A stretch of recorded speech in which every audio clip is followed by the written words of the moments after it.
Hi. Um, what I've been up to today is, I've been kind of planning this for the last week or so. I've been setting up Facebook advertising using their ads manager. Now, I spoke to someone on Discord at the end of last week. They got back to me last night with some advice because one of the things I really wanted to try was something called A/B testing. Um, Now, the principle between A/B testing, if you don't recognize the name, is you have two adverts for the same product, and the adverts are subtly different in some way. And then you can, you, you got when you get all your data in, you've got these two different tracks. You can say like, okay, you know, on the A track, I got this level of performance. On the B track, I got a second level of performance. And so when I was reading up on it and the advice I got yesterday, it all looked fairly simple. One of the best products in my line to try and set up was the Cepheus engine or sort of Traveler solo rules because not Google, sorry, Facebook already had a recognized audience. It was one of the few role playing games that they recognize as a distinct interest, which means I can show adverts for the uh, this book which relates to Traveller and Cepheus Engine um, to people that are interested in Traveller and Cepheus Engine. So that should be relatively well targeted. Um, so I've got an audience I can target, and I've got the book, and the book is on both drive-through and it's on my own site, so I can my A/B test can be choosing the two different destinations to see whether more people will buy from drive-through than will buy from my own website. And what I would really like to do is drive people to my own website because drive-through take 30 or 35% of your uh, purchase price as their cut for handling the downloads and it's fact they often justify it as they do so much of the advertising, but I am doing the advertising here. I'm paying for the adverts. So I'm thinking if the cost per conversion for the advert is roughly equal to the share they are taking, then I may as well send all of that traffic to my own website and have those customers as my own customers. And then if when I revisit Traveller and the Cepheus system, maybe with adventures and any other rule supplements, I'll have this group of people that I know that they've already bought one of my books. If they liked it, then they might be consider buying more.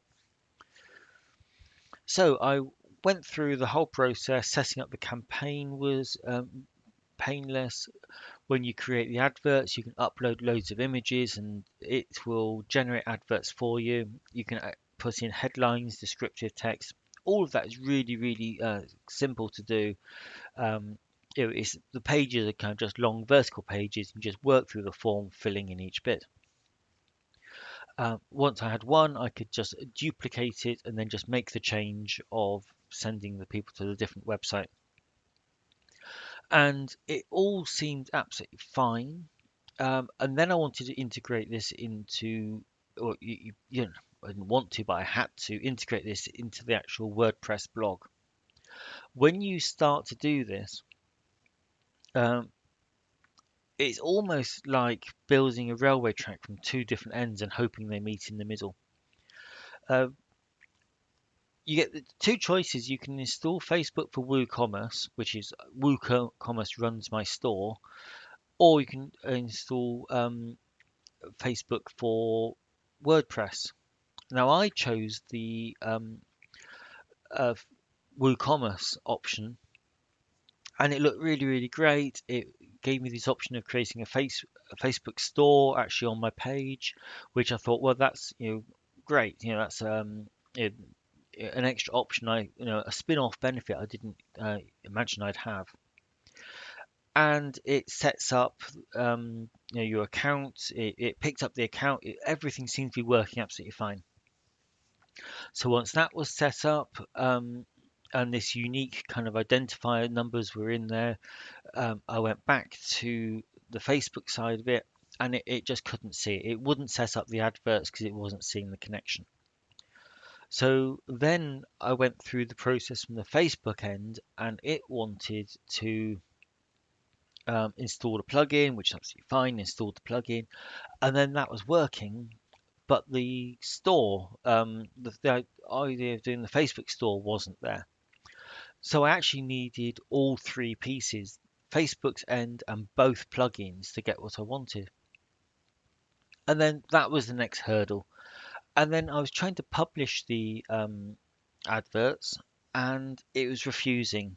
And it was saying, oh, my business wasn't verified, but I had my business manager account, so I went into there. Um, Eventually, I could verify that, and then went back, and it still wouldn't verify. And it was something as simple as, right at the bottom of all the options, there's this business info section, and right in the bottom of that is a little thing saying it wants to verify my email address.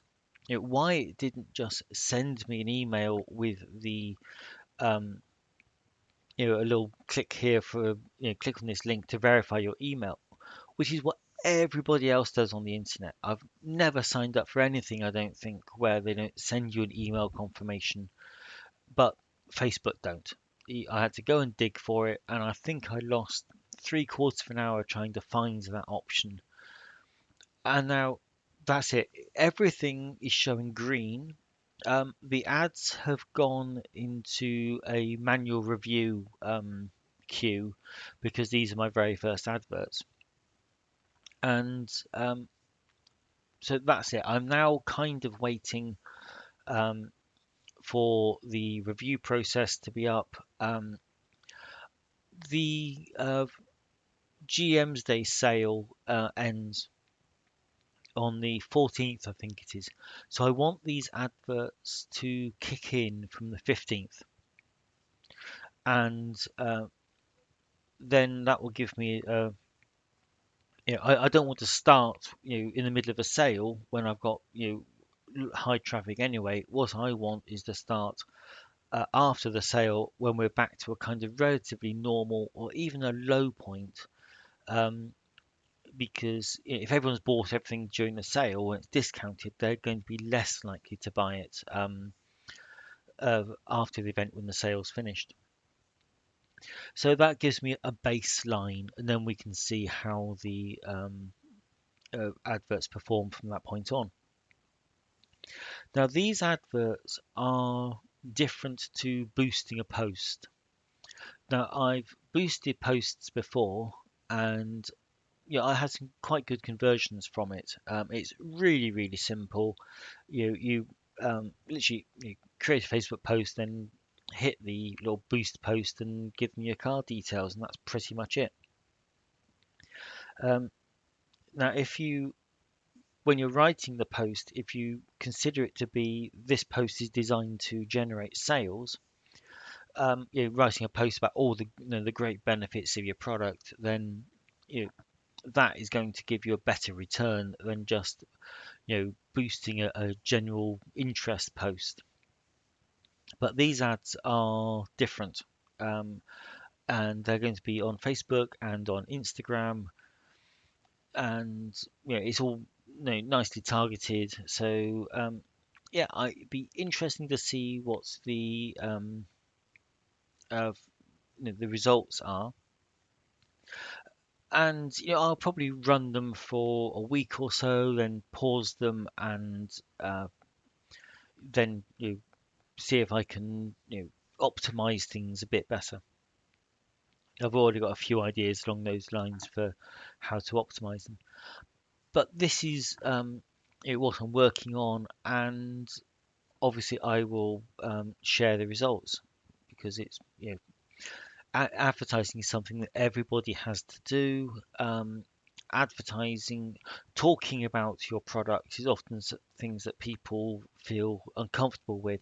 So automated advertising tools are the way forward for creative types that really do not feel comfortable with marketing. So that's it. That is what I'm doing. Next week, I'm hoping I will have running ads and I will have um, stats to show you, and I'm hoping that I'll have plenty of sales. Yeah, that is the whole point after all. So that's it for this week. Okay, thank you for listening and watching.